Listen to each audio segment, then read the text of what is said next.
So this chapter will be focusing on the major scale primarily and then ending with the chromatic scale. So what is that pattern of this collection of pitches? Well, first off, let's set the boundaries of the collection, and that is the octave. So we'll start here in a treble clef, and we're going to have a middle C, and then we'll have a C above it. So the boundary of the major scale, in fact the boundary of the majority of scales, is the octave, first off. Now within that, we're going to use a 7-note scale, so we'll have all 7 pitch classes inside that scale.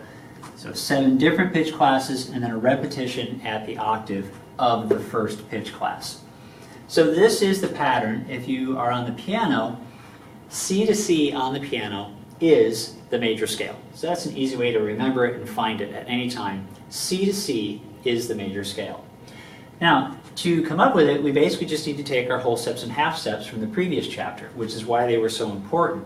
So from C to D is a whole step, D to E is a whole step, E to F is a half step, F to G, whole step, G to A, whole step, A to B, whole step, B to C, half step. These are the ingredients of a major scale. That's it. You create this set of half steps and whole steps in this order, and you will create a major scale. So let's just do that again. If I'm on a D now, I'll write out all of these 7 pitch classes plus the octave. So I have my starting pitch, my ending pitch of the same octave, same pitch class but higher octave, and all the different ones in between. D to E is a whole step. E to F is a half step. Therefore, I have to make this larger, so I go to F sharp. F sharp is a whole step. F sharp to G is a half step. That's what I need, so I can keep that. G to A is a whole step, just like I need here. A to B, whole step. B to C is a half step. I need a whole step. So I push that up higher to a whole step. And then I have C sharp to D is already a half step. So that's fundamentally all we're doing when creating a scale is we have the set pattern and we're recreating that pattern on whatever note we're starting on.